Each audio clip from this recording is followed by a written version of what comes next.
Child's third appearance has brought yet another new 5-star bow, the Polar Star, and is his signature weapon. It has an impressive stat lineup of 608 base attack and 33.1% crit rate at level 90. Its passive grants the holder a 12% skill and burst damage bonus, and has a stacking mechanic which grants the user an attack buff depending on what damage types they deal. Dealing normal, charged, burst, and skill damage will each grant 1 stack. However, this is limited to 1 stack per damage type, so dealing normal attack damage twice will not grant you 2 stacks. To start, the Polar Star is a very good bow. While it is Child's signature bow, it offers a lot of buffs with its passive which are generally appreciated by most damage dealing bow characters. However, the issue is that there are already 2 very good 5-star bows that have very similar stats to the Polar Star, the Skyward Harp and Thundering Pulse. While Polar Star will generally slightly outperform Thundering Pulse, which itself slightly outperforms the Skyward Harp, players who already have the Thundering Pulse or Skyward Harp have less reasons to pull for Polar Star. As for the Memory of Dust, the accompanying 5-star on the weapon banner, it is not that great of a weapon. While its large attack stat can offer quite a lot of damage, the large amount of other external attack buffs available make this much less appealing. As players stack more of a single type of buff, the percentage increase in overall damage from that buff type will decrease. This makes Memory of Dust generally subpar. While it can be a decent choice in Catalyst main DPS units, it will generally be beaten by Skyward Atlas, which can be obtained from the standard banner. The 4 stars on the banner are a mixed bag. The Eye of Perception is not a very good weapon, and players are generally better off using other options like the Widsith, Solar Pearl, or Dodoko Tails. The Favonius Lance and Favonius Sword are decent, since Favonius weapons scale very well with refinements, and can be used to batter units with expensive burst costs. Rust is currently only useful in Yoimiya, and Akomaru is decent on burst-reliant Claymore units like Beidou, but pales in comparison to the Serpent Spine. Generally, the value of this banner is semi-dependent on what other weapons a player has.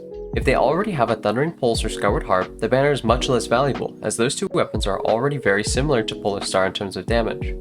Even if they don't have either of these 2 weapons, the possibility of getting Memory of Dust can't be ignored. Additionally, the weapon banner is generally not worth it, given that it takes players multiple months to save up the Prima Gems to pull for weapons, which are Primas that they could have spent on new characters. If players already have good weapon choices and can clear the content they want to clear, the weapon banner will almost never be worth it. Now let's talk about Polar Star's damage on specific characters. On Child, the Polar Star will slightly beat the next best option, the Thundering Pulse. This is especially true if players gain Polar Star stacks before going into his ranged bursts and melee rotations. This can sometimes be necessary to set up the buffs correctly.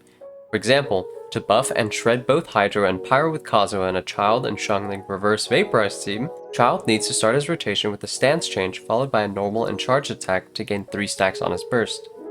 As for other characters, the Polar Star can also be quite strong on Melt Ganyu, though it doesn't outdamage Amos' bow. The bow's crit rate subset may lead to players overcapping on Freeze Ganyu's crit rate, which makes the bow weaker compared to other options for freeze.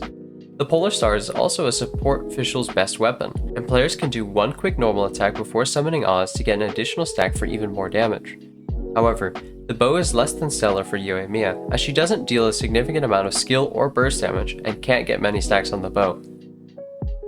While the Polar Star has a strong stat lineup, players who want the bow should consider both the possibility of getting the Memory of Dust and the other options they might have available. If players already own the Thundering Pulse or Skyward Harp, it's very hard to recommend pulling for Polar Star. Even if players don't have either bow, the chance of pulling Memory of Dust decreases the value of the banner by quite a lot. Thanks for watching this quick overview of the Keqing Main's Theory Crafting staff's thoughts on Polar Star and its banner. If you have any questions, feel free to leave them in the comments and we'll do our best to try to answer. If you enjoyed the video, feel free to drop a like. If you would like to see more quick guides or other informative content in the future, subscribe to the channel. You can stay more up to date on KQM Theory Crafting thoughts by dropping in our Discord or on Twitch. You'll find the links all in the description below.